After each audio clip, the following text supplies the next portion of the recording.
päeva kohe tunduvalt paremaks. Ma ei tea, kas te olete kõik juba lugenud seda raamatut, kes on? Noh, näed, osad on ja osad veel ei ole. Et ma siis väga põgusalt räägin sellest, millest see raamat räägib ja kuidas see raamat nagu sündis. Ühesõnaga, nagu te võib-olla teate, siis päris paljud inimesed jagavad minuga enda elu kogu aeg 24/7. Ma saan päevas nii palju toredaid kirju. Te ei kujuta ette, kuidas inimesed kirjutavad: tšau Mallu, mul on täna sünnipäev, tšau Mallu, ma sain täna lapse, ma sain täna kihlasõrmuse, mul on täna vanaema sünnipäev, ma sain tädiks. Kõik need uudised on väga toredad uudised, aga paraku eksib sinna sisse ka selliseid raskemaid lugusid ja kui ma selle otsa lahti teen, siis need lood nagu tulevad ja tulevad. Ja ühel hetkel ma hakkasin rääkima lähisuhtevägivallast ja ma ei osanud oodata, et inimestel on nii kohutavad lood ja et üldse nii paljud inimesed seda kogevad. Ja üks nendest lugudest, ma ei taha spoilida, kes ei ole veel lugenud, aga üks nendest lugudest oli selline, et ma lugesin seda kirja ja ma mõtlesin, oh my god, see on nagu filmi loeks. Siis ma mõtlesin, oota, aga samas see on ka nagu raamat. Ja siis ma otsustasin nii, selle kirja lõpp saab olema minu raamatu lõpp ja kõik need teised kirjad, mis ma sain, saavad olema üles ehitatud nagu minu raamatu algus. Ehk siis siia raamatusse on sisse põimitud, ma arvan, umbes 40-50 erineva naise lood, mis on siis nii-öelda ühte pandud nagu ühe inimese looks, aga need on kõik kellegagi päriselt juhtunud lood, mis teeb selle natuke nadiks lugemiseks. Ma kujutan ette, et see ei ole siuke, et kodus on igav ja tahaks pulli ja siis hakkad seda raamatut lugema. Ma ütlen ausalt piinlikkusega, et ma seda kirjutades hakkasin vahepeal nutma. Nii et ma ei tea, kas see tähendab, et ma olen jube hea kirjanik või mul on nõrk tase enda emotsioone reguleerida. Aga ma ei tea, kas te teate ka seda, et iga raamatu pealt annetasin ma 1 euro siis Kersti Kaljulaidi fondile, mis tegeleb ka lähisuhtevägivallaga võitlemisele siis. Ja ma kutsusin ka siia Anneliisa Uusmaa, kes on selle fondi liige ja ta võib-olla räägib natuke, mida fond siis selle rahaga võib-olla teeb. Ja kuna ta luges mu raamatu läbi, siis võib-olla ta avaldab natuke arvamust, et mis ta sellest arvab, nii et teeme teda aitäh palju.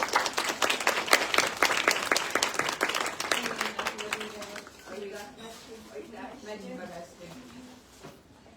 Tere päevast. Äkki peab nuppu vajutama. Jah, oo. Võin ka rääkida muidugi ilma. Ma ei tea, mis ta kosta või? No, siuke nibinabi, jah. Nibinabi. Teeme siis ikkagi Mikriga. Aitäh sulle selle raamatu kirjutamise eest. Aitäh kõikidele nendele erinevates vanustes naistele ja tüdrukutele, kes sinuga enda lugusid jagasid. Ja läbi selle sai siis Kerli lugu, selle kangelanna lugu kollektiivse hääle, nagu sa väga ilusti ka kirjeldasid. Ja ma ei saa ütlemata jätta, et see, et sa neid kirju nüüd vist juba 20 aasta vältel sa oled suhelnud enda nii-öelda siis, õigemini inimesed on suhelnud sinuga, et sa oled neid kõnetanud ja suur kompliment sulle, et sa oled suutnud luua sellise unikaalse turvalise ruumi, et inimesed jagavad sinuga oma kõige valusamaid isiklikumaid lugusid ja võib-olla sa oled ainus, kellega nad neid jagavad ja selliseid turvalisi ruume ei ole kuigi palju, et see on imeline, et sa oled suutnud sellise ruumi luua. Ma võin ainult ette kujutada, ma täpselt ei tea, mida tähendab nende kirjade lugemine niimoodi aasta järel, vaheldumisi siis nende ilusate ja rõõmsate elusündmustega. Aga kui sa sellest mulle rääkisid ka veidi aega tagasi, kuidas inimesed sulle nendel teemadel aastaid kirjutanud on, siis võib-olla see jäigi minu sisse kõige rohkem tööle. See mõte, et huvitav, kuidas sa selle kõigega hakkama saad, et sa ei ole ju välja õppinud terapeut ega lähisuhtevägivalla ekspert. Ilmselt sa oled elu jooksul omandanud erinevaid tööriistu, kuidas selle kõigega hakkama saada, aga ma arvan, et see on päris raske koorem, mida kanda ja teisalt ikkagi see ilu ka seal, et inimesed sinuga usaldavad neid asju. Aga jah, et ilmselt see raamat on ka, et selles raamatus võib-olla on ka siis seda terapeutilist momenti, et seda kõike endast maha laadida ja läbi ja välja kirjutada, et küllap on, eks sa ise tead paremini. Jah, aga sellest raamatust ma tõesti eile lõpetasin selle raamatu, lugesin viimased paarkümmend lehekülge ja sa oled tõesti väga selgelt ja lihtsalt suutnud selles raamatus, selles loos välja tuua lähisuhtevägivalla olemuse, selle anatoomia ja sa oled teinud seda keeles, mis on mõistetav, ma arvan, väga-väga paljudele. Ja ma arvan, et see on ja sellest saab ka selle raamatu fenomen. Ühelt poolt, et need lood puudutavad nii paljusid, Eestis on 41% naisi kogenud paari suhtes vägivalda. Ja teisalt tõesti, et sa oled selle kirja pannud sellisel väga selgel ja lihtsal moel. Ja lihtsust ja selgust pole siin elus kunagi liiga palju, et see on ülimalt tänuväärne. Aga jah, et mis on need põhielemendid siis selles lähisuhtevägivalla olemuses, et see on üks korduv muster, see on põlvkondade ülene, et need inimesed, kes kasvavad üles vägivaldsetes kodudes, kipuvad kergemini sattuma ise vägivaldsetesse paarisuhetesse kui oma täiskasvanu elus. Ma väga soovin, et selle raamatu peategelane suudab selle ahela lõpetada. Me ei tea seda täpselt, aga see, kuidas mina seda lugu edasi elan, lõppeb nõnda. Ma loodan, et ta ei lähe kunagi tagasi. Aga jah, et kõik, kes on seisnud nende inimeste kõrval, proovides aidata inimesi, kes on vägivaldsetes lähisuhetes, need teavad, et lähisuhtevägivalla ohver läheb väga palju kordi tagasi. Statistika räägib meile sellest, et inimene kogeb vägivalda mitukümmend korda enne, kui ta teeb esimese kõne politseisse. Ja kuskilt tuleb ka mingisugune number 8, ehk siis keskmiselt läheb 8 korda eluohtlikus olukorras inimene sellesse suhtesse tagasi.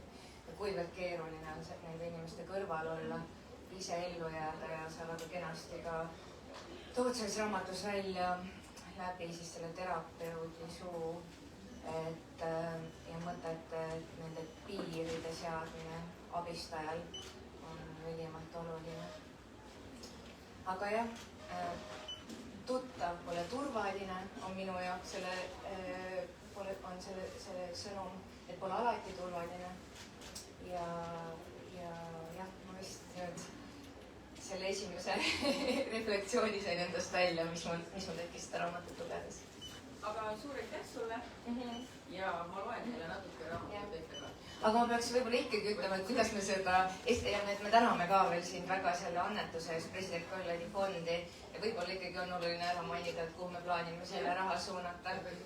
Et president Kaljulaidi fond on kogunud viimased 4 aastat annetusi ja eraraha selleks, et panustada lähisuhtevägivalla ennetusse ja me oleme jõudnud päris mitmete sajade tuhandeteni, mis tuleb erasektorist. Meie eesmärk on tuua siis kõikidele riigi võimalustele seda Eesti inimese panust juurde ja tänu sellele on meil võimalik olnud käivitada koos Tartu Ülikooliga ja Eesti ämmandatega üks hästi särav projekt, kust on veel palju puudu ressurssi ja see panustab siis panustab koolihariduses kohtinguvägivalla ennetusse ja ma arvan, et see võiks olla see koht, kuhu ka sinu raamatu panus suunata, et Eesti lapsed õpiksid turvaliselt oma lähisuhteid looma ja oma esimesi paarisuhteid. Super, väga hea.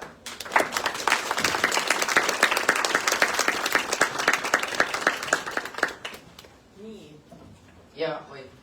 ja ma loen teile siis 2 väga lühikest peatükki ette. Mulle meeldib see, et ma võtsin kodust raamatu kaasa, ma kartsin, et äkki siin ei ole. Mul läks meelest ära päeva raamatupoes. Loodame, et siin ümberringi lapsi ei ole, siin on paar krõbedamat sõna sees. Keegi mõnda last näeb, katkeda kõrvad kohelt. Nii, ma loen siis, alustan peatükk 15-ga. Tööjõulupidu oli Kerli jaoks olnud alati üks nendest õhtutest, mida ta ootas. Mitte melu pärast, vaid selle tunde pärast, et töö ja inimesed selle ümber moodustasid korraks midagi enamat kui lihtsalt argipäeva. Sellel aastal oli õhtu aga veel teinegi kaal. Juba uue aasta alguses pidi selguma, kas Kerli saab ametikõrgenduse. Detsember oli senise töötaja viimane kuu ja koht vabanes. Keegi polnud midagi otsesõnu lubanud, aga vihjeid oli piisavalt, et Kerli teaks. Tal hoitakse pilku peal, ka töövälisel ajal. Ruum lõhnas glögi ja apelsini koorte järele. Lauad olid kaetud valgete linadega ja keegi oli vaeva näinud, et küünlad oleks sinna joone peal ritta sätitud. Kerli tundis ennast seal hästi. Ta oli selle koha nimel tööd teinud. Ta tahtis jätta mulje, et ta on kindel, tasakaalukas, professionaalne, et temaga saab arvestada. Ta kutsus suurima rõõmuga Marguse kaasa. See tundus ju loomulik samm. Ühendada 2 maailma, mis seni olid eraldi olnud. Margus oskas olla sarmikas, kui tahtis. Ta surus kõigi kätt, naeratas, tegi paar vaimukat märkust. Kerli märkas, kuidas kolleegid teda heaks kiitvalt vaatasid. See tegi talle head ja see tundus õige. Siis märkas ta konjakit. Alguses mitte midagi erilist. Klaas, siis teine. Margus naeris veidi kõvemini kui teised, rääkis rohkem, žestikuleeris. Kerli vaatas kella, vaatas Margust ja ütles endale, et see on ju pidu, et ta ei taha jätta endast muljet kui kellestki, kes oma kaaslast kontrollib. Kuid ometi meenus Kerlile see, kui ebameeldivaks Margus eelmine kord juues muutus. Ta surus need mõtted oma peas maha ja proovis õhtut nautida. Ootamatult astus Kerlile ligi üks ta ülemustest, umbes 60-ndates naisterahvas. Ta tegi Kerlile komplimendi. See kleit sobib sulle hästi, ütles ta. Tõesti elegantne. Kerli naeratas tänulikult ja siis kuulis ta Marguse purjakil häält. Nojah, ütles mees muiates, klaas kergelt käes kõikumas. Sellise kleidiga ei pea väga pingutamagi. Tissid jäävad juba kaugelt silma. Viimane lause kajas üle jutuvadina. Keegi ei naernud. Kolleeg tartus hetkeks. Ta naeratus vajus ära ja ta taandus kiiresti, just kui ta oleks midagi valesti teinud. Kerli tundis, kuidas kuumus mööda kaela üles ronis ja kõht külmaks tõmbus. See ei olnud naljakas, see oli tohutult alandav. Margus, ütles ta vaikselt, kui nad veidi eemale said. No mis, küsis mees ja kehitas õlgu. Ma tegin sulle komplimendi, ütles ta Kerli randmest kinni haarates. Kerli vaatas teda vaikides ja tõmbas käe järsult eemale. Ära nüüd dramatiseeri, vastas Margus ja jõi klaasi lõpuni. Ma tegin nalja. Pealegi sina panid kleidi selga, mitte mina. Sa oled liiga tundlik. Õhtu venis, aga Kerli jaoks oli see juba läbi. Ta naeratas teistele, rääkis viisakusest veel mõne inimesega ja luges minuteid. Ta tahtis koju. Ta ei suutnud enam keskenduda vestlustele ja tema sees keerles sama lause uuesti ja uuesti, just kui keegi oleks sinna tahtlikult jälje jätnud. Sa jõid jälle, ütles Kerli, kui tema kodu uks nende selja taga sulgus. Hääl värises, kuigi ta üritas seda kontrollida. Ma olin peol, vastas Margus kärsitult. Mis sa arvasid? Sa lubasid, ütles Kerli, ja alandasid mind, minu töö juures. Margus pööras ringi. Silmad olid tumedad, hääl madalam. Ma ei ole sellist asja lubanud, nähvas Margus teravalt. Jah, tõesti, ta ei olnud otseselt lubanud mitte juua, aga ta oli oma käitumise pärast vabandanud, vihjanud, et ta seda enam ei tee. Margus naeris kuivalt. Ära tee nägu, nagu sa ei teaks, kuidas sa välja näed. Miks sa muidu sellise kleidi selga panid? Sest see on minu kleit, ütles Kerli. Mis selle kleidil viga on? Ja sina oled minu naine, mitte mingi prost, lõikas Margus vihaselt vahele. Mul on igati õigus öelda, mis mulle meeldib või ei meeldi. Või mis? Käratas ta. Kerli keha jõntsatas automaatselt veidi kössi ja ta surus ulad kokku. Järgmine hetk tuli liiga kiiresti, et mõistus oleks järele jõudnud. Margus haaras Kerli kaelast ja rebis keti katki. Kuldne M-täht kukkus põrandale ja libises kuskile diivani alla. Ja kui sul ei sobi olla minu naine, siis anna see kett ka kohe heaga siia.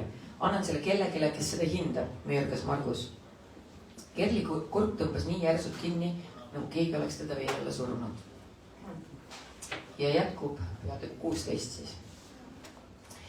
Kerli oli 5 või 6 aastane. Ta ei teadnud täpselt, kui vana ta oli olnud, sest selles vanuses ei mõõtnud ta aega ei sünnipäevade ega aastate, vaid õhtute järgi. selle järgi, kas isa oli kodus. Selle järgi, kas ema hääl köögis oli tavaline või liiga vaikne. Isa saabastel oli eriline heli. Raske, metallne, justkui oleks nagu igal sammul kaal ja tähendus. Kui need saapad isikus maha visati, teadis Kerli, et midagi võib juhtuda. Mitte alati, aga piisavalt sageli, et keha õpiks põpatama. Isa oli sõjaväelane. Ta kandis vormi, mis pidi tähendama korda ja turvalisust. Teistele tähendas. Kerlile tähendas see ainult seda, et isa hääl oli keskel ka siis, kui ta ei karjunud. Isegi siis, kui ta vaikis, oli selles vaikuses ähvardus. Ema püüdis alati olla rahulik. Ta rääkis pehmelt, liikus ettevaatlikult, justkui oleks korter täis nähtamatuid traate, millesse ei tohtinud kinni jääda. Ta pani toidu õigel ajal lauale, ta ei vaielnud, ta noogutas, ta triikis, ta pesi, ta koristas. Aga see ei aidanud. Kerli mäletas, kuidas ta istus vaiba peale, mängis katkise nukuga, millel oli üks silm puudu. Ta kuulis, kuidas köögist kostev isa hääl järsku muutus. Mitte veel karjumiseks, vaid teravaks.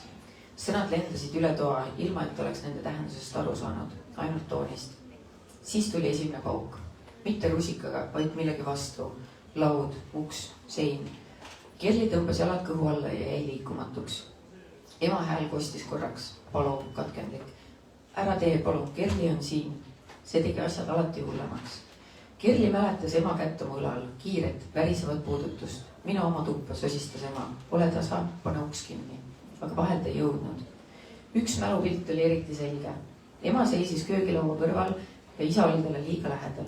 Isa käsi liikus kiiresti ilma hoiatuseta. Kerli ei saanud aru, kus see löök tuli. Ta sai ainult aru, et ema kukkus. Mitte maha, vaid vastu kappi. Peak käis kõva võlsuga vastu ust. Kerli karjus. See karje tuli sügavalt, nagu see oleks temast välja rebitud. Ta jooksis ilma mõtlemata ja haaras ema käest. Ta ei olnud tugev, ta ei olnud suur, aga ta seisis seal isa ja ema vahel, pisike keha värisemas, ema jõuetu käsi pihku surutud. Ära tee mu emale haiget, karjus ta kiledalt. Isa vaatas teda korraks. See pilk ei olnud vihane, see oli hullem, see oli tühi. Mine eest ära, ütles isa rahulikult. Kerli ei liikunud. Isa lükkas ta kõrvale.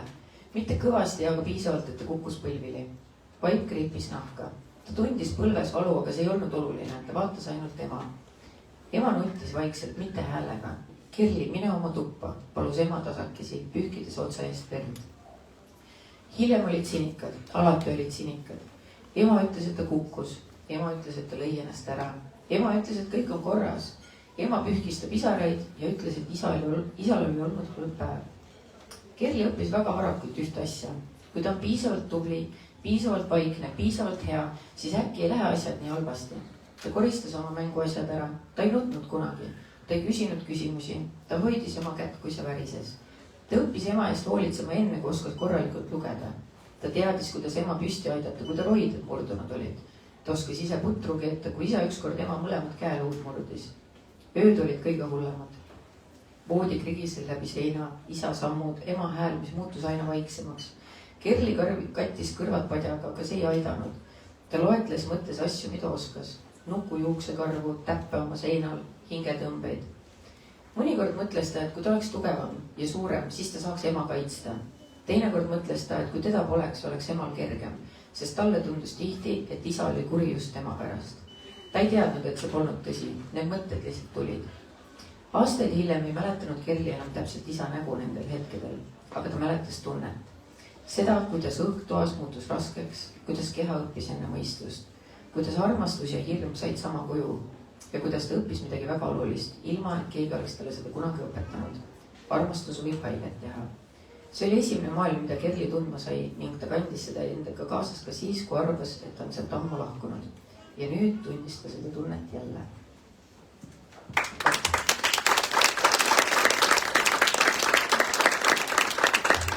Sellised väiksed katkendid siis siit raamatust.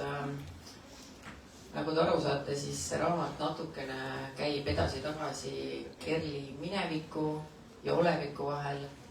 Ja ma arvan, et ongi nagu see näide, mida ka Mann-Liisa ütles, et tihtipeale see on muster, et kui sa lapsena oled sellega kokku puutunud, siis sa võid ennast leida samast olukorrast, kuigi sa oled endale lubanud, et sa ei teeks seda kunagi. Sest need inimesed on väga salakavalad, aga keegi tule esimese asjana ütlema sulle, kuule, ma hakkan peksma sind by the way paari kuu pärast. aga kuna ma istun siin täitsa ihuüksinda ja ma tean, et tavaliselt raamatu esitlustel on siin keegi, kes peaks mult küsimusi küsima, siis mina panustasin teie peale. Ma äraostmiseks võtsin kodust hästi suure kotide ja igasuguseid asju kaasa kingituseks siis parimale küsimusele.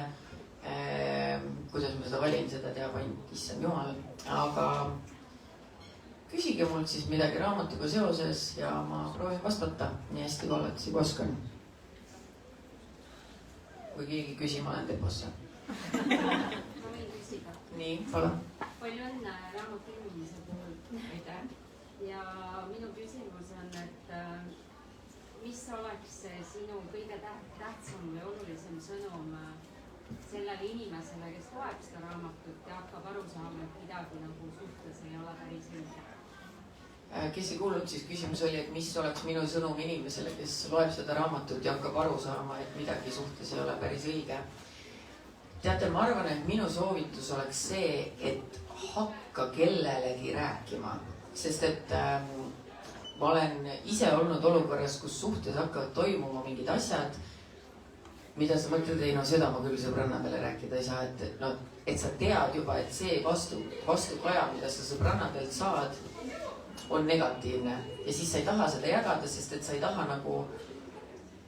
et keegi teaks, nii et kui sa tunned, et hakkab juba toimuma midagi, millest sa ei tahaks kellelegi rääkida, siis see on esimene märk, et sa peaksid oma sõpradele kindlasti rääkima ja siis võib-olla nemad saavad sulle mingisugust tagasisidet anda, isegi kui sa neid ei kuula, isegi kui sa neid ei usu, siis vähemalt nemad teavad ka, mis toimub.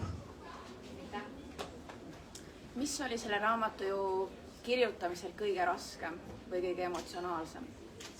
Mis oli kõige emotsionaalsem osa selle raamatu kirjutamisel? Ma arvan, et kõige emotsionaalsem osa oligi need lapsepõlve katkendid siin vahel, sellepärast et ka need tulid erinevate inimeste poolt ja mitte, et ma ütleksin, et täiskasvanuna sellises vägivaldses olukorras olla oleks kerge või lihtne, aga lapsena sihukest nagu abitust tunda, et sa tead, et sa ei saa aidata inimest, keda sa armastad kõige rohkem ja sa pead seda pealt nägema.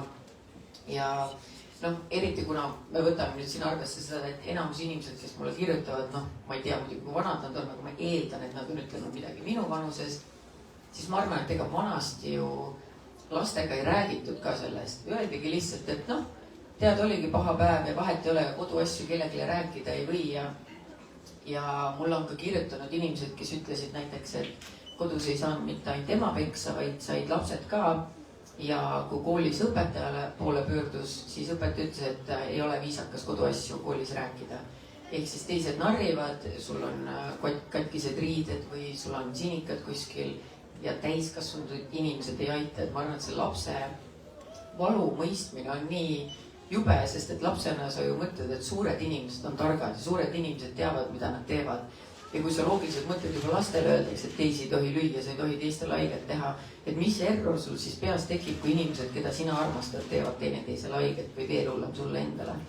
Ja ma arvan, et selle mõistmine oli nagu väga ebameeldiv, sellepärast ma ütlesingi. Ja palun? Kas sa märkasid nende kirjade põhjal mingeid korduvaid mustreid, kuidas vägivaldsed suhted üldse alguse saavad? Mis olid need korduvad mustrid, mida ma märkasin? Ma arvan, et kõige tavalisem muster ongi see, et need mehed on alati väga ülevoolavad. Selles suhtes kindlasti erand kinnitab reeglit, aga enamus lugudes, kus mehed ja naised kirjeldavad, et mees muutus vägivaldseks, siis see algab alati nagu liiga ilusasti, et kujutad ette, et ta toob mulle kogu aeg lilli, ta ütleb mulle alati nii ilusaid asju, teeb mulle nii palju komplimente, et seda nagu me kõik teame, Eesti mees üldiselt selline ei ole. Ja kui keegi nüüd sinuga niimoodi käitub, siis see tundubki, et see ongi minu jackpot. Ja kui see mees hakkab näitama halvemat käitumist ja jällegi see ei ole kunagi, et esimese asjana sa saad rusikaga näkku, siis sa hakkad otsima neid vabandusi. Aga tegelikult on ju nii tore. Vaata, kui hästi ta mind kohtleb, et et ma ei saa ju inimesele kohe selga keerata, kui ta ühe korra ütles midagi nõmedat, siis hakkad otsima neid vabandusi, et mina olen ka ju elus kellelegi nõmedalt öelnud ja mina teen ka vigu, et need mehed ma ütlen, kuna ma ei ole ise ekspert, ma ei tea, kas nad teevad seda nagu meelega, et nad tahtlikult üritavad sind oma lõksu saada, aga mis on muidugi väga kurb, sellepärast et nüüd, kui sa tutvud mehega, kes on ülitore ja ülinais, siis su esimene mõte on raudselt on vägivaldne ka veel, onju. Et see on väga fine line. Et ma ei saa öelda, et olge nüüd eriti ettevaatlikud, kui teil on hea mees kodus, siis you have it coming, onju. Aga paraku ei tasu neid negatiivseid asju siis nii-öelda vaiba alla lükata, kui need tekivad. Ja ma usun, et igas suhtes võib tekkida mingeid olukordi või konflikte. Niikaua, kuni see ei lähe õelaks ja vägivaldseks, kindlasti annab neid olukordi lahendada. Aga kui mingi asi on korduvalt, siis see ongi selle mehe muster ja see ei lähe üldiselt paremaks, mitte kunagi.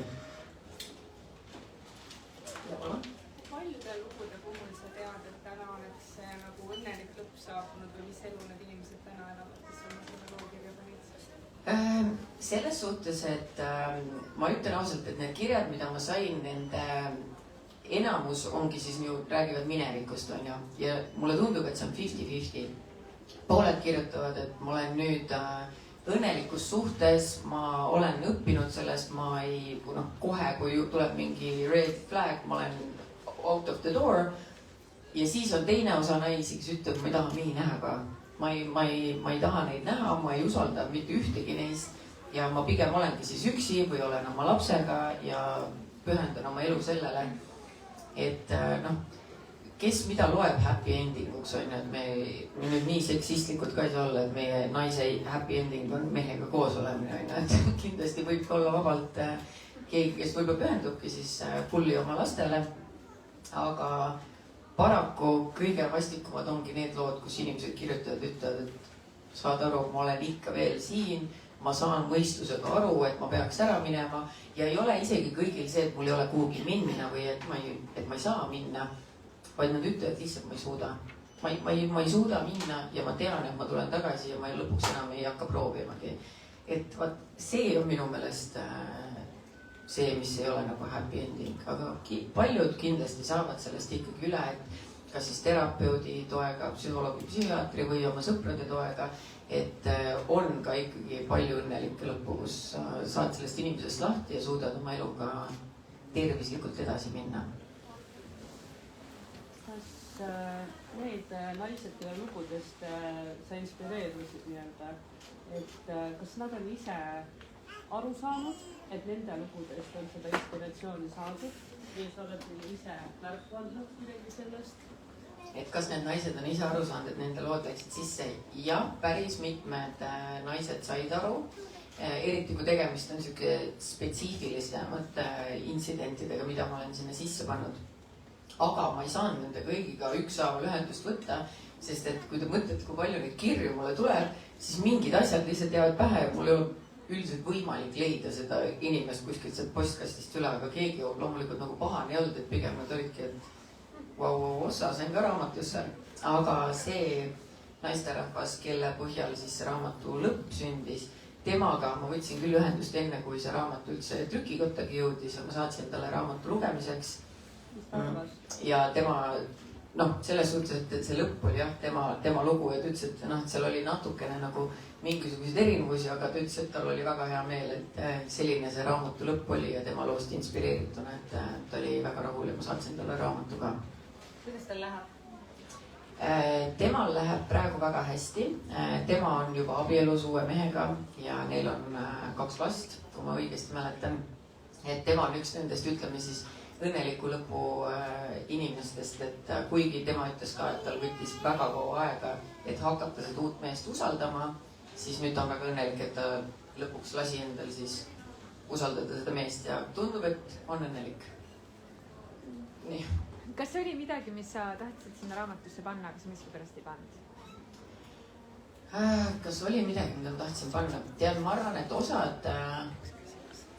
osad kirjeldused vägivallast, mida kahjuks mehed suudavad naistele teha, jällegi, ma ei ütle, et naised ei võiks, ma ütlen lihtsalt siinkohal, olid natukene nagu liiga robustsed, et nagu see, ma ei tahtnud isegi neid lugeda ja ma mõtlesin, et mitte minu probleem on, et ma ei taha lugeda neid, aga lihtsalt ma mõtlesin, et see läheb liiga rõlgeks, et siis seda ei saa enam normaalselt lugeda, sest et tegelikult siukseid väga šokeerivaid asju, mida mehed vägivalla korras nii-öelda naistele teevad, see on mulle vaata ei mahu pähe, ma võin kokku puutunud olla mingil määral mingisuguse vägivalla astmega, aga see, mida osad inimesed päriselt läbi peavad elama, on see, et mulle tundub ka, et te mõtlete välja seda, et kust siuksed mehed tulevad. Aga tulevad, nendega ei tehta mitte midagi, nad ei saa, heal juhul saavad 3 päeva tingimisi ja liiguvad õnnelikult edasi, et kahjuks, võt sellised lood ma jätsin välja, ma ei tahtnud neile seda eetriaega anda midagi, ma mõtlen sind. Malju, sa oled kirjanik.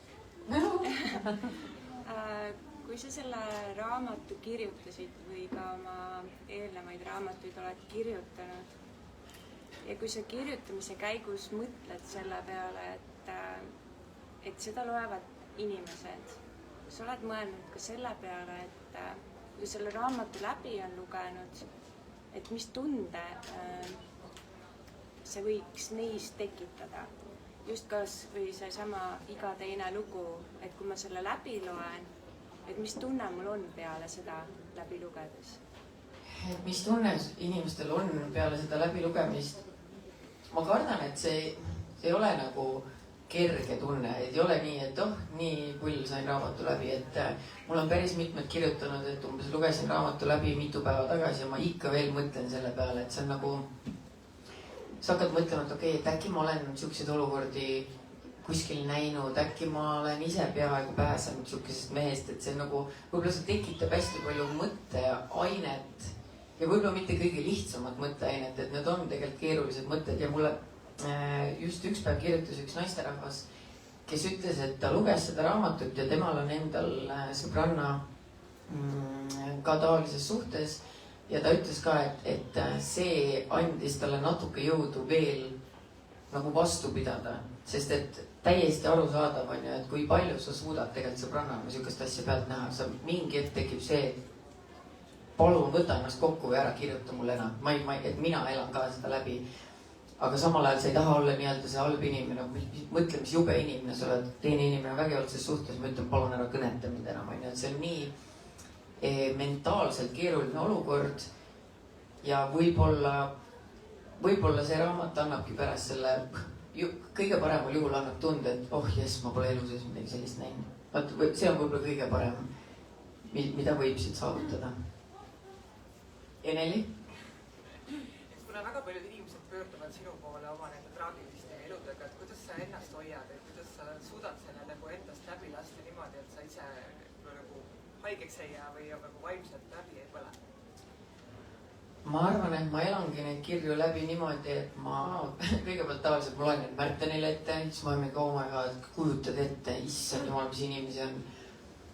Aga ma arvan, et see raamat oligi minu jaoks hästi terapeutiline, see kuidagi nagu kirja panna ja loota siis, et okei, mina ei oska ju neid inimesi aidata või ma ei saa neile kõigile öelda, et näed, siin on sulle 50 000 eurot, mine osta endale korter ja bloki ära see enda. Nii et ma lootsin, et võib-olla kui selle loo kirja panen, siis äkki kuskilt kaugemalt tuleb see abi kuidagi teisteni, et see nagu teeb natuke meelt nagu lihtsamaks.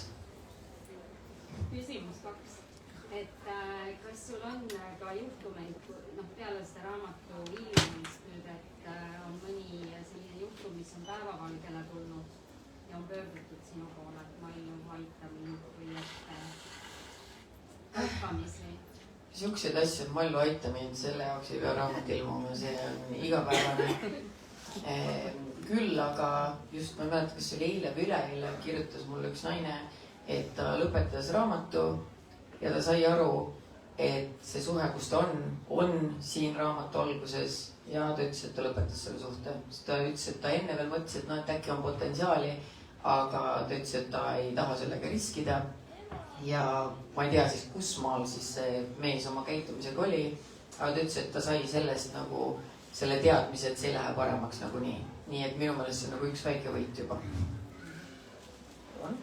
Kas sa oled olnud ise pihtarollis või siis näinud nagu päriselt seda lähisuhte vägivalda nagu väga lähedalt, mitte ainult läbi kirjade? ma ei ole olnud Brita rollis, ma olen pannud väga paljud oma sõbrannad Brita rolli mitte küll nagu nii hullult selles suhtes, et minu endine suhe oli lihtsalt ütleme vaimselt vägivaldne siis. aga kui ma kirjutasin seda Brita rolli, siis ma väga palju võtsin šnitti kõikidest asjadest, mida minu sõbrannad mulle tol hetkel ütlesid ja mida mina siis tundsin. Et tegelikult mul oli nagu päris paha seda kirjutada, sest et ma ühest küljest ma mäletan ju nende muret ja ma mäletan nende ahastust, et no kuidas sa, Mallu, nii loll oled. Ja mina naeratan lollina vastu, et ei, I know the real him, ärge muretsege. Et ma arvan, et ma sain seda osa siin kasutada, et mina ise otseselt ei ole sihukest asja pealt näinud. Jah, ma olen näinud, et mu sõbrannadel on mingid, ütleme, mingid flingid või asjad, kes võib-olla ei kohtle neid hästi, aga ma ei mõtle siinkohal sihukest vägivalda, vaid pigem, et noh, et ta ei ole nagu nice guy, et ta ei kohtle sind lihtsalt hästi, et ta võib-olla ei huvitu sust nii palju, et noh, et lase tal minna, et siis tekib küll see, et palun ära kirjuta talle rohkem. Aga õnneks mingit sellist vägivalda pole nagu otseselt pidanud pealt nägema. Ma olen nii saikar ka, mul oleks selle mehe nimi juba Instagramis feedis üleval, ta oleks näinud. Kuidas nende lugude kirjutamine muutis sind ennast oma suhtes? Ja teine, kuidas sa siis valmistaksid oma tütrid ette tulevikuks, kui nemad vastavad suhetes sellises positiivses? Kuidas see muutis minu suhtes? Tead, ma arvan, et mind otseselt see ei muutnud, sest ma ei ole ise sellises vägivaldses suhtes enam, jumal tänatud. Aga ma arvan, et üldse kõik need lood ja nagu te teate, ma teen ka podcast'i, kuhu me saame väga palju kirju ja lugusid. Ja ma ütlen ausalt, et no hirmus tundub vallaline olla, kõik tunduvad hullud, nagu kõik mehed tunduvad saikarid. Et need, kes on algusest peale hullud, need on veel viisakad, sest et siis sa juba näed kohe ära, onju. Aga veel hullemad on need kirjad, kus inimesed on mingi, oi, me olime 5 aastat koos, ta oli ideaalne mees, siis me olime lapse eest hakkas peksma mind. Okei, nagu, et sa ei tohi kunagi valvsust kaotada põhimõtteliselt, mulle tundub, onju. Aga kuidas ma ise oma lapsi ette valmistan? Noh, ma tahaks öelda, et nad on veel liiga noored, on ju, kuigi mu kõige vanem tütar on juba 12. Aga ma arvan, et siin ongi võib-olla andagi mingit teatud kirjandust kätte, sest mulle ütles üks naine, et tema andis oma 16-aastasele selle lugeda, et lihtsalt, et ma saan aru, et see on nii ebamugav teema, on ju, millest rääkida. Imelik oleks ka, et lähed oma tütre rääkima, et ära usalda kedagi ja noh, samas ma olen nii nagu nosy ka, et ma võib-olla küsiks kogu aeg, no mis tegite, mis ta rääkis, näita mulle chati, mis ta rääkis, ma tahaks nagu kõike teada kogu aeg, on ju, ma ei tea, kas see on kõige tervislikum viis, aga ma loodan, et mida rohkem räägitakse siuksest lähisuhtevägivallast, siis seda rohkem see jõuab ka noorteni ja nagu ma saan aru, siis Kaljulaidi fond ka hakkab sellega tegelema, et ka koolis räägitakse selles suhtes, et see on jah nii basic teadmine, et noh, et ühel päeval saad natuke suuremaks ja hakkad deitima ja aga et noh, et mis see hea käitumine siis on, et kui no, tüdruk võib mõelda, et noh, et hea käitumine on, et ta viib mu restorani ja toob mulle lilli, siis need nõmedad mehed võivad täpselt sama asja teha, et loeb see, kuidas ta siin pigem ikkagi tundma paneb. Et ma arvan, et see oleks väga oluline asi, mida lastele rääkida. Kas sa oled saanud kirju meestel, kus on olukord nagu vastupidine, et hoopis naine on see abusive pool siis suhtes? Jah, ma olen saanud selliseid kirju. Märten kirjutas isegi üks raamatu iseendast. Aga jah, selles suhtes, et muidugi mehed üldse üldiselt protsentuaalselt kirjutavad mulle tunduvalt vähem kui naised. Aga meil on podcast'i tulnud mõned kirjad alles hiljaaegu, kui me tegime selle üleskutse lähisuhtevägivallast rääkimisest, siis tuli päris mitu kirja meestelt, kes räägivad ka, et noh, üldiselt ju eeldataksegi, et lähisuhtevägivald on nagu mees naisele, aga et kui naine meest lööb, et noh, siis selle kohta öeldakse, et no mis ta sulle teha sai, no palju ta sulle haiget teha sai. Mul endal üks sõber, väga lähedane sõber, rääkis mulle aasta või 2 hiljem, et üks girlfriend, kes tal oli olnud, et iga kord, kui neil konflikti olukord tekkis, siis hakkas teda näost küünistama ja teda asjadega loopima ja ma olin ka nagu, miks sa ei rääkinud mulle, siis ta nagu, et aga nii Mark oli ju rääkida, et noh, et ta ei nüpeldanud ja mind, ta ainult küünistas. Ma mingi täiskasvanud inimene, miks peaks mingi naine küünistama sind, aga meestel on väga keeruline seda rääkida ja ma olen 100% kindel, et oma meessoost sõpradele veel, noh, võib-olla siis nii palju jutuks, et noh, et oh my god, she's crazy, vaata, mul on nii crazy naine, aga see ei ole nagu, et mingi meesterahvas ütleks talle, kuule, kas sa saad aru, et sa oled vägivaldses suhtes. Mulle tundub, et mehed võtavad seda võib-olla, kui nad pole seda ise kogenud, võtavadki seda, et noh, naised ongi ju siuksed emotsionaalsed ja võib-olla tõstavad häält natukene. Aga samas, kui vastupidi, keegi ütleks sulle, mu mees karjub mu peale, siis sa ütleks ju, et noh, mehed ongi tead siuksed emotsionaalsemad, et ära pane tähele. Et see on tegelikult kurb, et see mõlemad pidi käib. Palun. Sa oled saanud väga palju kirju ja nüüd siis ka tagasisidet raamatule, kus siis naised väljendavad, et nad on olnud üks-ühele suhtes sellise mehega. Mida sa arvad, mis loob sellise mehe ja kas Margus oleks olnud selline, kui tal oleks olnud teatud lapsed? Vaat see on hea küsimus, et mis loob sellise mehe ja see oli küsimus, millele ma otsisin vastust ka siis, kui ma kirjutasin oma eelmist raamatut või ülemist, mina ei mäleta, milline see oli, mis salapäevikut. Sest et siis ma suhtlesin väga palju ühe psühholoogiga ja mul oli nii palju küsimusi, et kas ta tegi seda meelega, kas see oli taotluslik, miks ta niimoodi käitub. Aga siin ei ole vastust, siin ei ole selles suhtes vastust, et me ei saa ju öelda, et see mees oli selline, sest tal oli ühte või teistmoodi lapsepõlv, et meil on, ma arvan, kõik, kes me siin ruumis oleme, on väga erinevad lapsepõlved, mõnel võivad need kattuda ja me oleme sellegipoolest väga erinevad inimesed.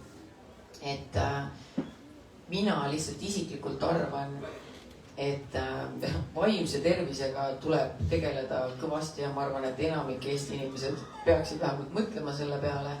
Aga, ja ma usun, et ja võib-olla ma olen praegu jällegi seksistlik, aga mulle tundub vähemalt oma ringkonnas rohkem naisi tegeleb sellega kui mehi. Ja siis ongi lõpuks olukord, kus naine on mingi vägivaldse mehega suhtes ja kumb lõpuks pärast terapeudi juurde läheb või vaimse tervise abi saama, läheb ikka see naine, mitte see mees. Tema liigub edasi ja räägib, et mu naine hull valetab.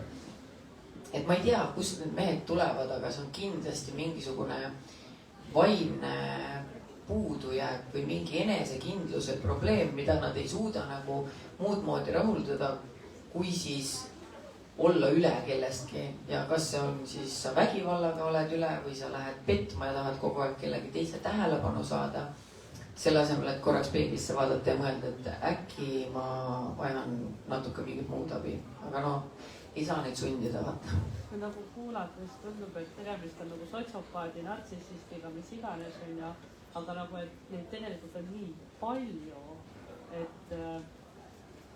et nagu sotsiopaat, no see on konkreetselt nagu diagnoos on ja nad ei tunnista seda, sest nende aju nagu töötabki teistmoodi, nad ei saagi aru.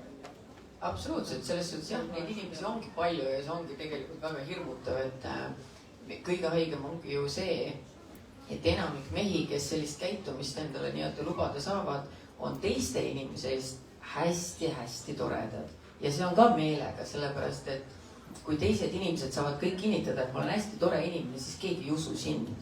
Et minu üks eks oli ka samasugune, et kui sa küsisid ta sõprade käest, et palun kirjelda teda, siis inimesed oleks öelnud, et ta on kõige abivalmim inimene maailmas. Sa võid talle helistada kell 4 öösel, ta tuleb sulle appi, ta teeb kõike.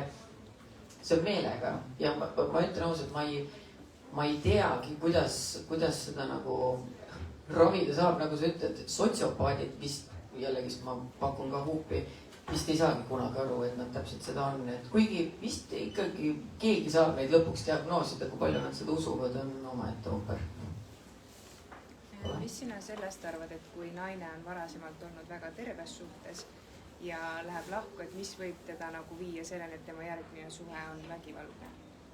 Et kui naine on olnud kõigepealt terves suhtes, et kuidas ta võib sattuda vägivaldse suhte ohvriks, tead, ma arvan, et see on lihtne, sest et sa usaldad kõiki.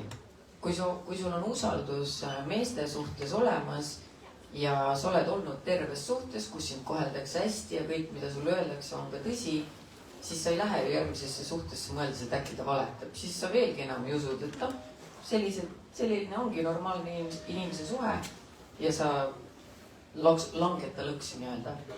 Teine variant on muidugi ka see, et kuidas sa sellest nii-öelda heast suhtest lahku lähed või kuidas see suhe lõpeb. Et kui sa oled iseendaga halvas kohas, siis sul on võib-olla lihtsam selliseid inimesi endale ligi lasta, et kui hakkavad toimuma need negatiivsemad asjad, siis sa võib-olla saadki endale öelda, et no ma olengi süüdi, ega ma ka tegelikult hea inimene ei ole, et noh, vahet ei ole, ma kannatan selle ära. Et ma arvan, aga ma siiski arvan, et kui sa oled tervesti heas suhtes, siis sul on tegelikult lihtsam näha neid märke, sest et sa ju saad aru, mis ei ole aktsepteeritav käitumine, aga siinkohal ma arvan, et tuleb hästi palju mängu vanus. Kui sa oled noor neiu, ma olen seda oma sõpradega ka rääkinud, et kui su esimene suhe on juba selline sketši, siis ma arvan, et sealt on keeruline edasi minna. Aga kui su esimene suhe on juba terve, siis sa tegelikult saad kinda aru, et mis on nagu suhtes okei ja mis mitte. Mis tõttu ongi hästi oluline juba väga noortele selgeks teha, mida nad peaksid tolereerima ja mida mitte. Mis rolli sulle enda elus kõige rohkem nagu hingelähedasem või kuidagi sihuke omane on, et sa oled kirjanik, sa oled iga päeva Instagrammer on ju, siis sa oled ema, sa oled naine, kõik see. Ja nüüd sa oled saanud ühe tõsise looga hakkama. Et mis tunne sul endal on? Ja mis roll sulle nagu, kes sa oled, Malju? Hea küsimus, kes sa oled? Tead, ma ütlen ausalt, et see roll, kuhu ma praegu ennast pannud olen, rääkimaks mingisugust tiipi ja rasket teemat, see on minu jaoks võõras ja uus, sest et mina olen harjunud ikkagi klouni mängima, mina ei tea, teen igast pulli ja nalja ja joon ennast täis ja teen mõned story'd ja helistan vägistajatele, cash on ju. Aga ma ei oskagi öelda, et ma ei oska endale mingisugust rolli nagu peale panna, et ma arvan, et meil kõigil on mingi 10 000 rolli, on ju, et me ei saa valida, et mis meile kõige rohkem meeldib ja mis me olla tahaksime. Et ma lihtsalt üritan nende kõigiga kuidagi hakkama saada nii hästi kui halvasti kui oskan ja loodan parimat. Ja palun? Kas nende lugude vägivallatsel pool ka välja läinud mõned pool? Ei. Seda ma minu poole ei ole need siin raamatus välja toodud inimesed pöördunud. Küll aga oli mul hiljaaegu väga huvitav vestlus ühe naisterahvaga, kes küsis mu käest, et kuule, et kas, ma nime ei mäleta, ütleme, kuule, kas Peeter Tamm kirjutas sulle? Ma olin, et ma ei mäleta küll, ja panin otsingusse, vaatasin, ei, et minuga ei ole mingi Peeter Tamm kirjutanud. Siis ta ütles, et tema eksmees siis, kes oli tema vastu vägivaldne olnud, et kuna ta nüüd julges nõuda kohtu kaudu alimente, siis see mees oli teda seal pommitanud ja painanud ja siis see mees oli talle öelnud, et ühe sõna veel muga räägid, siis ütle Maljule, et ta võib sust kirjutada, et ta oli 100 euri eest nõus story'd tegema. Ma olin kas sa actually küsid mu käest, et kas mingi mees pakkus mulle 100 euri, et ma ta ex-naise story teeks ja sa päriselt arvasid, et ma teeks ka. Et siinkohal need mehed võib-olla mõtlevad, et see on nagu mingi asi, millega sa saad naisi ähvardada või midagi. Aga no see on väga debiilne. Oleks see mees mulle kirjutab, ma oleks tema pildi üles pannud ja 100 euri ka veel nõudnud tema enda käest. Sa oled pikalt saanud neid kirju, millest sa said raamatu inspiratsiooni, aga mis oli see viimane nii-öelda tõuge, et nüüd ma kirjutan raamatu ja just sellel teemal?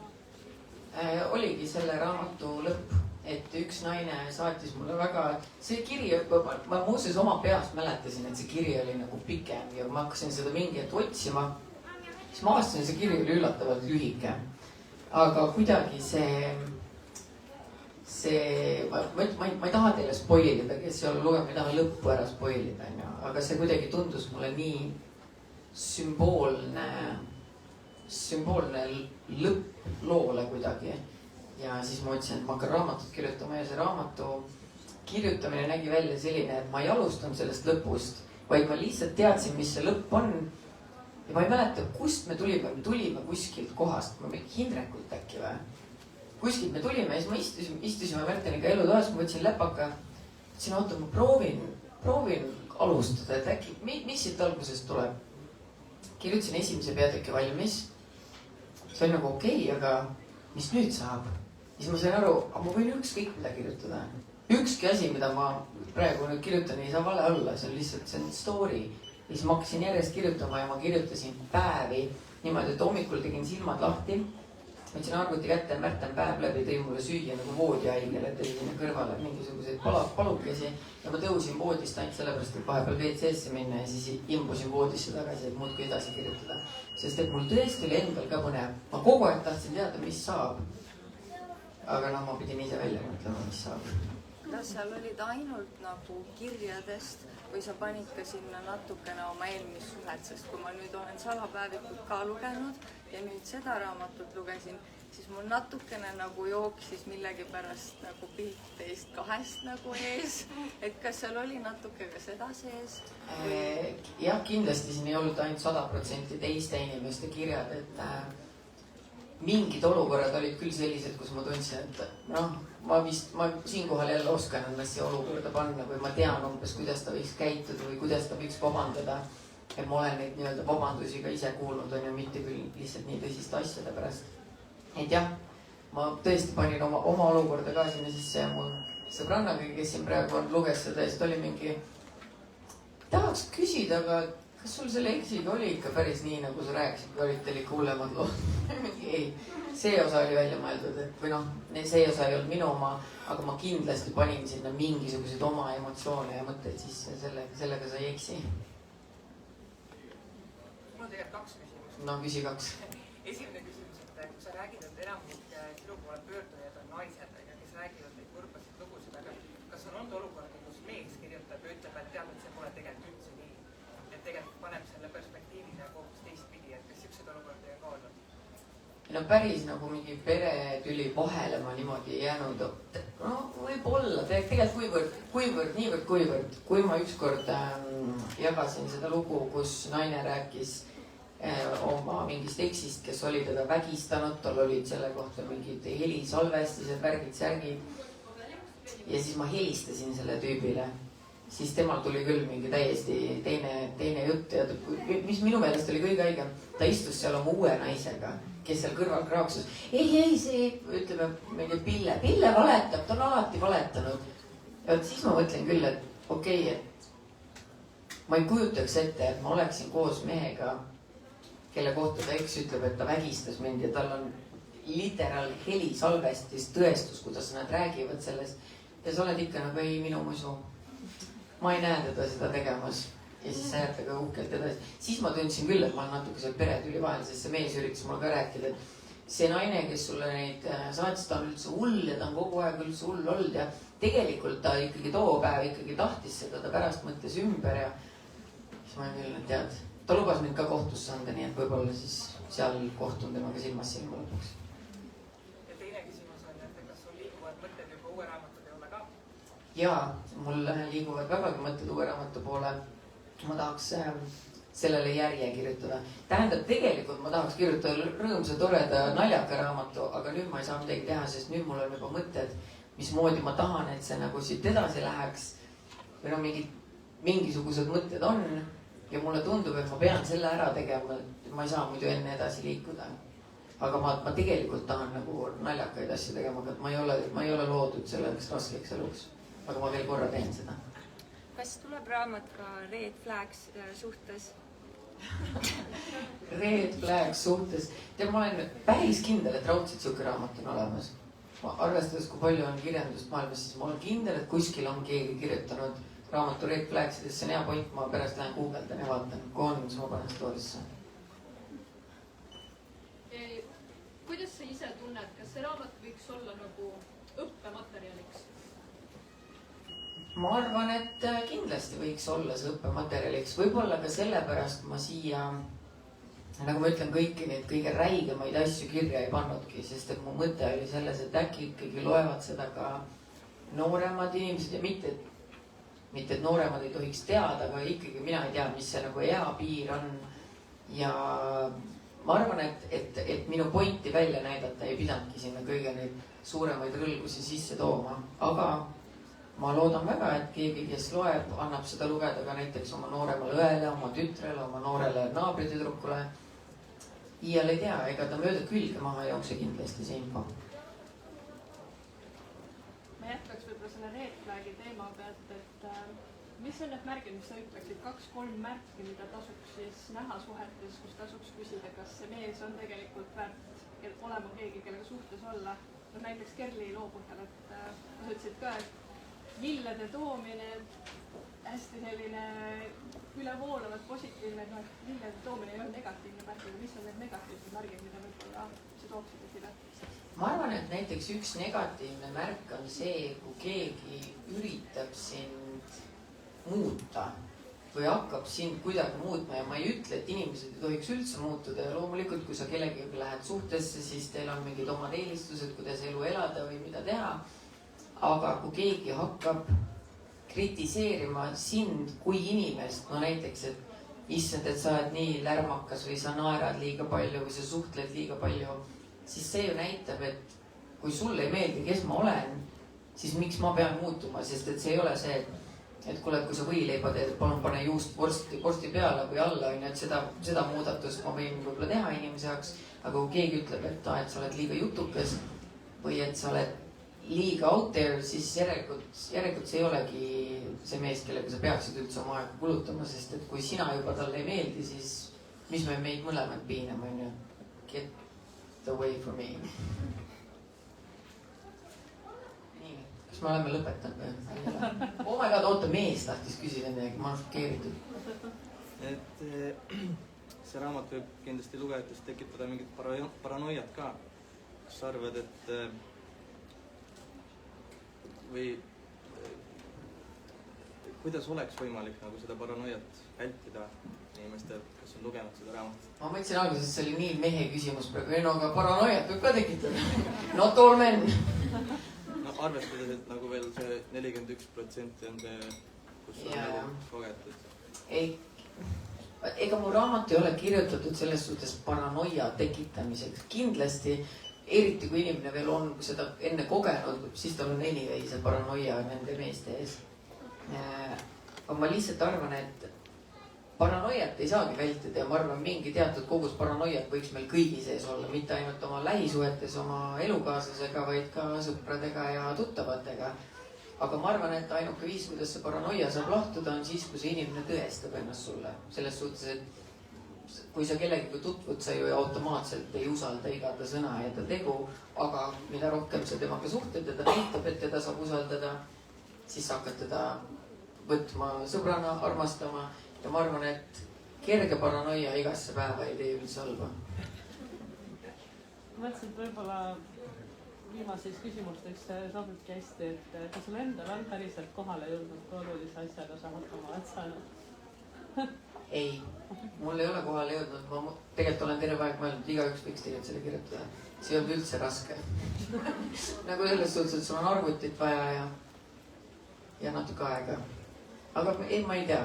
Mulle ei meeldi sellised küsimused. Mulle ei meeldi ennast kiita.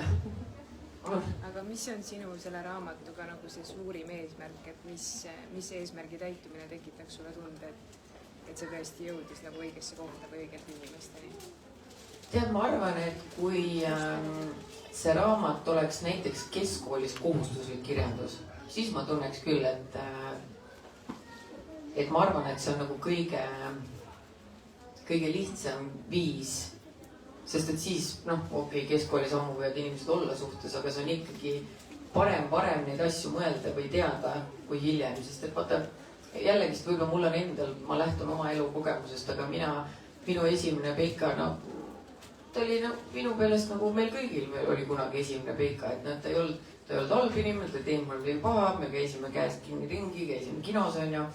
Aga see ei ole kõigi kogemus. Mõni hakkab, ma ei tea, 30-aastase mehega käima keskkoolis, on ju.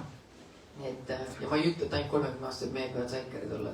Tegelikult võivad täiesti noored kutid ka olla. Ma tunnengi, et kui kuidagi noored saaksid seda lugeda, mulle veelib sunni korral ka, et nad peaksid lugema, siis ma tunneks jube hästi ennast. Aga ma julgen arvata, et kindlasti koolid oleksid huvitatud sellest, et sa lähed näiteks rääkima teemal. Ja, see on väga hea mõte. Issand, ma kardan noori lapsi, nad on nii miin. Sest noored võtavad infot vastu ja on väga huvitatud. Tegelikult see on väga hea idee. Ma võin kohe öelda, et ma olen olen eestikeelne kirjandusõpetaja, mul on järgmine aasta 9. klass, et ma võib-olla isegi mõtleks selle peale, et ma lugeda seda. Oh my god, it's happening, no näed, küsija sulle antakse minu unistused, selge, super. Ma ei teagi, oota, mis ma veel tahan, miljonit. Keegi ütleb, et mul juhuslikult on kotis. Ma ütlesin, mida teha sellega. Nii, kas kellelgi on veel mingid küsimused? Küsiksin niimoodi, et mis sa, kui need noored, kes on näinud seda lähivägivalda väga lähedalt, aga kui sa oled väike, siis sa ju ei lähe ilmselt sinna rusika vahele. Kui nende kätte see raamat kasutub, mis sa neile tahaksid, et sa kaasa võtaksid, et neil võibki tekkida ka natukese, et issand jumal, kõik teevad seda. Aga et just see, et võib-olla sooviksid, et neil oleks ka lootust, et see, mis ma kodus nägin ja see, mis siin raamatus, et tegelikult ei ole päris nii-öelda.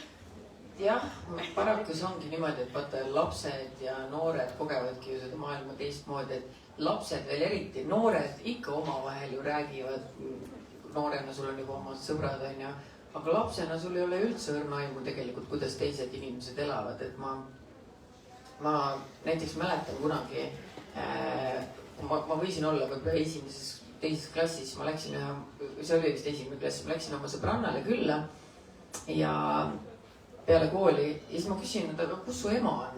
Siis ta vaatab, mu ema on tööl ja ma olin šokeeritud. Su ema ei ole kogu aeg kodus. Ja see on nii random asi, aga ma ei mõelnud mitte kordagi sellegi peale, et teised inimesed, lapsed lähevad koolist koju, nende ema ei ole kodus. Minu ema istus seal nagu viiska iga päev. Et lastega ongi keeruline see, et nemad ei saagi ise ju sinna midagi teha. Aga mis on oluline, on see, et kui meie märkame enda ümber lapsi või olukorda, mis puudutavad lapsi, siis nendest tuleks kindlasti teada anda. Selles suhtes, et vahet ei ole, kas sa näed seda kuskil tänaval, kuskil poes või sa kuuled oma naabreid. Ja isegi kui sa ei ole täpselt kindel, mida sa kuulsid, siis ma arvan, et pigem anda kuskile teada, sest et tänapäeval, ma ei ütle, et see süsteem on nagu perfektne, aga ikkagi tänapäeval on vastavad asutused, kes saavad seda olukorda siis kontrollida. Ja ma arvan, et tihtipeale ei pruugi ka asi olla selles, et keegi nüüd jubedalt tahaks oma last peksta hommikust õhtuni, vaid see on lihtsalt keegi, kes vajab abi. Ja nagu ma olen aru saanud, siis lastekaitse mitte ainult ei tegele laste ära noppimisega, vaid nad pakuvad ka vanematele mingisugust tuge ja abi ja võib-olla mõnel perel ainult see oligi puudu. Et siinkohal ütlengi, et hoidke lihtsalt silmad kõrvad lahti. Loodetavasti paljudel naistel käib ikkagi lõpuks sellises suhtes mingi plõks ära, et nad saavad aru, kus nad on, aga mis sa arvad, et kas on sellistel meestel potentsiaali selleks adumiseks, et neil käiks ka plõks ära, et teevad midagi valesti ja selle võrra siis, et mitte siis raamatu lõpus spoilid, et kas Kerli isal võis selline plõks ära käia? Ma arvan, et meestel võib selle käia läbi see plõks, et ma nüüd tahaks muutuda. Ja muuseas huvitav fakt, mida ma sain teada, kui me podcasti salvestasime, et Eestis olevat selline koht, mis oli vägivallast loobumise tugi, et kui meesterahvas või ka naisterahvas siis saab aru, et ta on vägivaldne ja ta saab aru, et tal oleks mingisugust abi vaja ja nagu te teate, siis igasugused psühholoogid ja psühhiaatrid, nende järjekorrad on pikad, see maksab palju raha, siis on olemas isegi siuke teenus, kus sulle suunatakse mingisugust abi ja see on täitsa tasuta, on ju. Aga see peabki tähendama seda, et see mees peab seda ise tunnistama endale ja kui siuke teenus on, ma eeldan, keegi seda ju kasutab, keegi mees mõnikord ikka saab aru, tahaks loota või see vaene asutus on tühjana istunud viimased 3 aastat.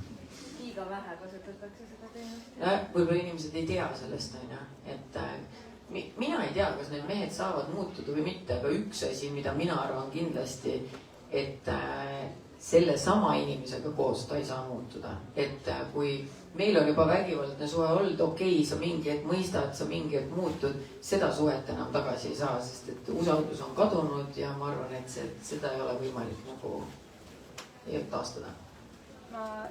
Ma nüüd vajusin täiesti mõttesse, et kui me rääkisime siin koolist, on ju, et see võiks koolidesse jõuda ja tegelikult oluline see on, et need, kes tulevikus hakkavad ise tegelikult tümitama, on ju ka mingil määral ikkagi nagu hädas, sest et nende jaoks on olnud normaalsus näha pealt ka võib-olla oma kodus on ju mingit mustrit ja kui saada juba nagu noores eas nagu taipamine, et see ei olegi ju normaalne.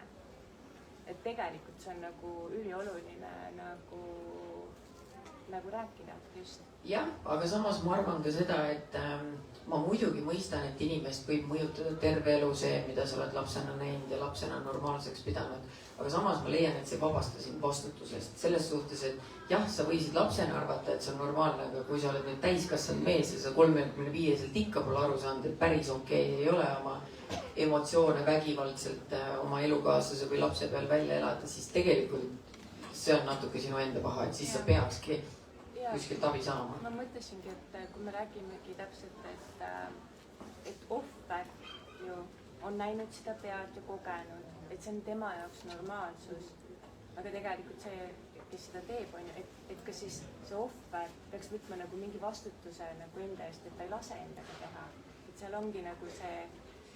Eks me kõik peame ju vastutuse võtma oma elu eest selles suhtes, et sinuga saab käituda ainult niimoodi, kuidas sa ise lased endaga käituda. Aga samal ajal me ei saa ka ohvrit süüdistada, sest et keegi ei satu sinna olukorda üleöö. Sinna taha läheb väga palju manipuleerimist, valetamist, mahategemist ja lõpuks oled lihtsalt valmis selleks.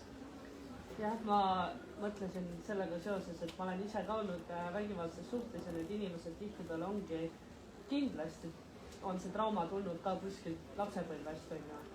Aga see ongi see, et nagu kui inimene ise ei saa aru, ütlebki põhimõtteliselt, et sa oled täpselt nagu mu ema.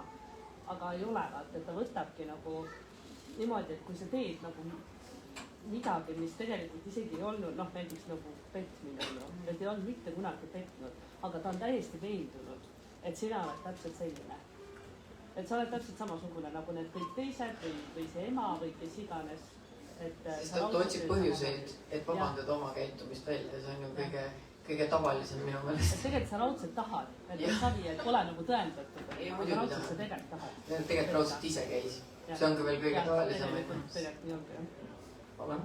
Mul ei ole tegelikult küsimust, vaid ma tahtsin öelda, et ka aitäh selle raamatu kirjutamise eest ja et eelmise küsimusele võib-olla jätkuks, et see raamat saakski anda selle diskussiooni võimaluse ja mis me ühiskonnale saamegi teha, on nagu öelda, et selline käitumine ei ole okei ja teadvustada, et selline ei ole okei, et see nagu läheks teadlikuks tõuseks. Et see point ongi nagu see, kui ma tean lapsena, see oli mu jaoks normaalne, aga ma kuulen meediast, et okei, see tundub, et kõik panevad pahaks seda, et siis ma nagu, kui muu ei ole, siis ma klikiks ära see, et ma nagu piinlik on teha asju, millest kõik räägivad, et on kõige nõmedam. Jah, seda ütles Hann-Liisa ka meil podcastis, et kõige olulisem asi, mida me saame ühiskonnana teha, ongi siis märgata ja mitte siinkohal mitte ainult lapsi, vaid ka inimesi enda ümber ja taunida sellist käitumist. Selles suhtes, et ei ole ju päris niimoodi, et saad teada, et sul semu peksab naist ja siis saad mingi, tead, tule ikka sauna õhtul, et me kõik peaksime siukseid asju taunima. Nagu ka mina, mul oli vannitoas ehitusmeest vaja, aga mul oli kirjutanud, keda ma tahtsin kutsuda, tema eks-naine oli mulle kirjutanud, et sa vist tead mu eks-meest, et ta ehitas su eelmist vannituba, ta oli tegelikult vägivaldne. Ma olin juba kirjutanud selle vennale, et ta juba vastas mulle, ma blokisin ära. Käib, ei toeta sellist käitumist, on ju. Aga see on õudne, mulle tundub, et tegelikult naised tolereerivad seda vähem. Tasub sul ühel sõbrannal öelda, et mingi mees talle midagi tegid, naised ei tolereeri seda meest enam kunagi. Aga mehed on kuidagi nagu, mul kunagi oli üks sõbranna või tuttav ja tema rääkis mulle, et tema eks-mees oli olnud väga vägivaldne. Ja see oli minu jaoks nii ootamatu, sest et see naine, kui ma peaksin teda kirjeldama, ta on nagu siuke hästi julge ja hästi, ma ei tea, mida ma oma peas tol hetkel mõtlesin, et milline see peksa saanud naine on, et ma lümitab kuskil nurgas ja et see minu vaatepilt kuidagi läinud sellega kokku. Aga ta rääkis mulle loo, kuidas ta käis ööklubis oma siis mehe ja selle mehe sõprade ja sõprade naistega. Ja klubis tekkis probleem, et mingi mees oli teda vaadanud, mitte isegi tema ei olnud mingit meest, mees vaatas teda. ja sellest tekkis siis suur probleem sellele tema eksmehele ja ta läks kallale oma naisele. Keset ööklubi, kui seal kuskil garderoobide juures, ta lõi teda rusikaga näkku, ta kiskus ta juukstest pikali. Tema enda sõbrad seisid seal kõrval, pöörasid pea ära ja klubi täis mehi, kõik kõnnivad mööda ja keegi ei tule vahele. Mitte keegi ei tee mitte midagi. Ja ta ütles ka, et see oli nagu kõige alandavam selle juures, et sa tunnedki, et okei, et aga äkki ongi siis minus kuidagi asi, kõik kõnnivad mööda, no one cares. Ja siis ma tundsin nii halvasti, siis ma ei kujut nagu, ma tean, et mina ei kõnniks üksteist asjast kunagi mööda, aga ma võin käsi südamele pandud, et ma ei tea oma sõprusringkonnast, oma lähedastest ka mitte ühtegi inimest, kes siuksest olukorrast mööda käib, mitte kunagi. Aga et on siukseid inimesi, kes pööravad selja, eriti veel meesterahvas, ma ei tea, mul oleks nagu Mart, kui mul oleks siuke sõber, nagu, et ma ei tea, hoiame silmad lahti ja ärme tolereeri siukest asja kuskil ja ma arvan, et tegelikult väga oluline on ka mitte teha seda avalikus meedias, nagu ma just rääkisin, see kuradi Jäpe või mingi, kes see pedofiil oli, juhtis õlle mingit festivali või kus ta iganes oli, onju. Nagu kuidas saab olla, et keegi on kohtus süüdi mõistetud pedofiil ja siis keegi on mingi, aga ta ju sai oma kandis oma karistuse ära, mis me nüüd inimeste elu lõpuni materdame. Ei, aga materdame küll selles suhtes, et ei ole päris nii, aga ta ütles ju palun väga vabandust, onju. Et minu meelest, kui sa oled vägivaldne või kuritarvitanud kedagi, siis sul peabki olema, eluks ajaks peab sul olema see märk küljes ja ei ole nii, et jah, ma mõistan, väga tore, kui sa oled ka mõistnud oma peast ja aru saanud sellest, aga sind ei peaks enam avalikult nii-öelda aktsepteerima. Ma ei ütle, et sa pead minema kuskile üksikule saarele võssa elama minema, kuigi sa ka võid, ja sa ei tee halba sellega kellelegi. Aga ma arvan, et ei tohiks sükest asja nagu premeerida ja kirjutada nendest artikleid, nagu see kuradi Sass-Enno artikkel. Sass-Enno on kohutavalt kaalukaotav, näeb jube hea välja. No jaa, sest ta tahab järgmist kuradi 13 aastast põrgutada. No räägime sellest, onju. Ma nii ketlasin sellega. Ühesõnaga. Kas ma saan su jutust aru, et ühtegi sellist kirja ei ole, kus teist või kolmandat korda poleks tulnud? Et sain ükskord tappa ja vabandada? Muuseas, ma ükskord küsisin seda, et kas on olnud sellist olukorda, et sain ühe korra ja rohkem kunagi teinud. On ka selliseid, aga mul on nii palju, kui need inimesed mulle seda olukorda seletasid, oli midagi seoses alkoholiga, mingisugune, mingi olukord, mis oli kulmineerunud ja ei olnud rohkem, et ma ei saa nüüd muidugi öelda, et seda kunagi nende elus ei juhtunud, aga mäletan, et üks kiri oli küll siuke, et 10 aastat tagasi olid mehega täis olnud, mees oli, ma ei tea, kas tõuganud teda või midagi vägivaldselt seal toimus. Ja ma ei mäletagi, kas oligi, et mees enam ei joonud lihtsalt või see viis otsad kokku, et kui ma ei saa hakkama, siis ma ei pea seda tegema või lihtsalt, ma ei tea, kuidas taastus, aga võib-olla, aga ma pigem ütleks, et kui keegi on vägivaldne, siis ma ei tea, kui väga sa peaksid talle andma teise võimaluse. Ma leian, et ei ole suurt mõtet. Kas nendes kirjades... Mul läks nüüd ma tahtsin küsida seda, et nendes kirjades, et kas enamjaolt oli ikkagi ka, kui mees vägivallatseb, et siis põhjuseks tihti enamjaolt alkohol või nagu täitsa kaine peaga, me räägime nagu füüsilisest. Mulle tundub, et enamasti ikkagi mängib alkohol seal rolli. Muidugi ma ei saa jällegist ju rääkida kõigi ees, ma ei tea nii palju statistikat, aga mulle tundub küll, et alkoholiga kindlasti siuksed olukorrad või vaata politseikroonikat, kui paljud inimesed kirjutavad seal, andsid kaine peaga teineteisele nuga, harva ma arvan. Või samasugune olukord nõuab. Aga ikkagi ma arvan, et alkohol on jah asi, mis on paljudele inimestele triggeriks, aga ma arvan, kui see muutub igapäevaseks, siis sul ei ole seda alkoholi vaja ka, siis sa võid olla, milline sa oled ja sa ei pea isegi vabandusi otsima, sest alkohol on ju tegelikult ka enda vabandus, siis sa saad pärast öelda, ma olin purjus, ma ei kontrollinud ennast, ma ei mäleta, ma ei tea, mida ma tegin. Aga kui see liigub sealt juba edasi, et keegi kaine peaga on vägivaldne, ma arvan, et see on juba eriti karm case. Jah, härra. Oled sa muidu mõelnud ka võib-olla inglise keeles seda raamatut välja anda, et ta on ju nii nagu suur teema tegelikult ja Eestis elab palju välismaalasi. ma ei kujuta ette, kui ma ta inglise keelde tõlgiks, kuhu ma lähen sellega, Leetu kuskile või Lätti või ma ei tea, vaata, et ma arvan, et inglise keeles on väga palju niisugust kirjandust, rohkem kui eesti keeles, ma üritasin guugeldada enne, kui ma selle raamatu välja andsin, et eesti keeles tõlkekirjandust on küll palju ja kindlasti on ka mõned eesti kirjanikud, kes on seda kirjutanud, aga seda ei ole kuigi palju, aga ma arvan, ma ei hakka sinna välisturule pressima, ma üritan siin konnatiigis hakkama saada. Kust muidu need maailmakuulsad kirjalikud tulevad? Nad tulevad Inglismaalt. Üldiselt tulevad kirjanikud. Ma olen niimoodi aru saanud. Aga tead, mul ei ole sellist huvi kuskile veel kaugemale jõuda. Ma ei taha nii kaugelegi jõuda, kus ma praegu olen. Ma olen hästi sellega. Oi, aeg on läbi, vabandust, me tahetakse minema. Mind isiklikult tahetakse minema. Teie võite jääda. Aga mõtlen, et kellele...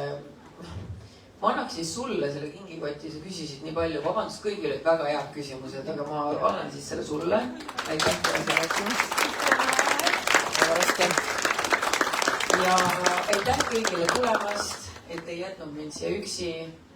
Väga nunnud olete. Kes tahab autogrammi juhuslikult, siis seda saan ka anda. Ja kes ei taha, siis ei taha. Ma ei pea pikka viha. Aitäh teile.